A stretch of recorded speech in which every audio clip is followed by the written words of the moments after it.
The joke was supposed to end with laughter, but it began with a silence so heavy it pressed against the chest of a single father who had already learned how cruel quiet could be.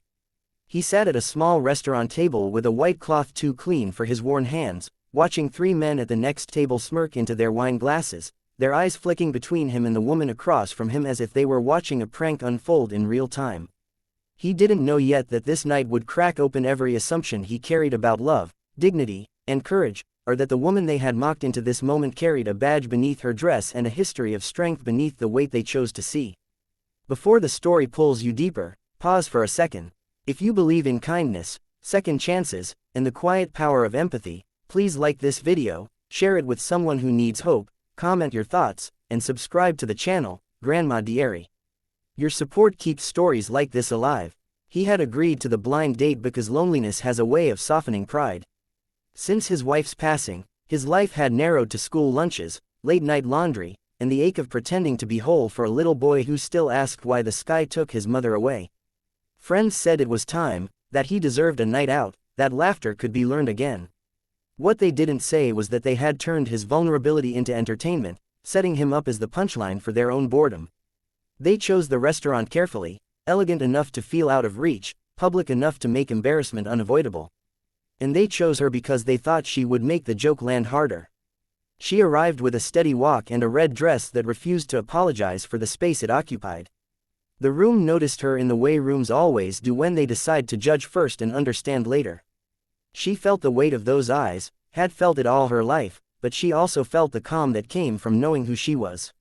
Years of training had taught her how to read a room, how to measure threat and intention, how to stay present when others underestimated her. Tonight, she wasn't here on official business, but instincts don't clock out. She saw the way the men's shoulders leaned inward, the way their smiles curled at the edges, the way the single father's gaze held uncertainty rather than cruelty. The first minutes stretched awkwardly, not because of her body or his grief, but because both had been trained by pain to expect rejection. He spoke carefully, afraid of saying the wrong thing, afraid of being seen as broken. She listened fully, a skill sharpened by interrogations and long nights on patrol, hearing more in his pauses than in his words.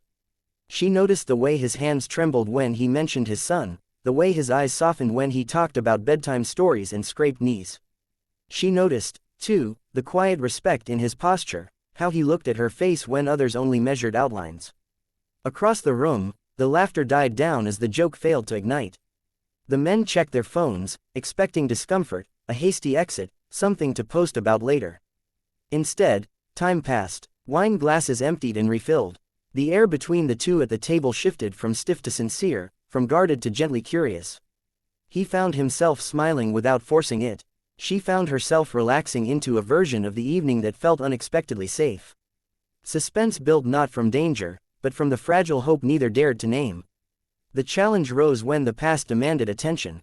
A careless comment floated from the other table, sharp enough to cut through the restaurant's soft music. It was the kind of cruelty that hides behind humor, meant to remind everyone of their place. The single father felt heat rush to his face, shame mixing with anger, the old reflex to apologize for existing. He braced for her reaction, expecting hurt, maybe tears, maybe a quick goodbye. What he saw instead was composure settling like armor. She didn't flinch, she didn't shrink, she simply stood, and in that motion the room seemed to straighten. She spoke with authority born of nights spent protecting strangers, of cases that demanded integrity over applause. She identified herself not with bravado, but with fact, explaining calmly that respect was not optional and that cruelty often mistakes itself for wit. The men wilted under the weight of being seen clearly, their joke exposed as small and mean. The restaurant breathed again. In that moment, he understood that strength doesn't always look like muscles or loudness. Sometimes it looks like a woman who refuses to let the world define her limits. Afterward, they returned to their seats, and something irrevocable had changed. The single father felt a knot loosen inside him, the one that whispered he was unworthy of good things. She felt a warmth she hadn't expected, the rare comfort of being valued for presence rather than performance. They spoke about second chances without naming them, about the courage it takes to keep showing up after life has taken more than its share. Outside, the night waited, wide and forgiving. Time moved forward the way it does in real lives, not with grand promises but with small, deliberate steps.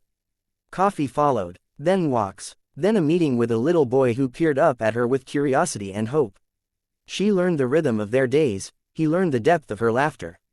She balanced her demanding job with patience, he learned to accept help without feeling weak. The joke that had tried to belittle them became the unlikely doorway to healing.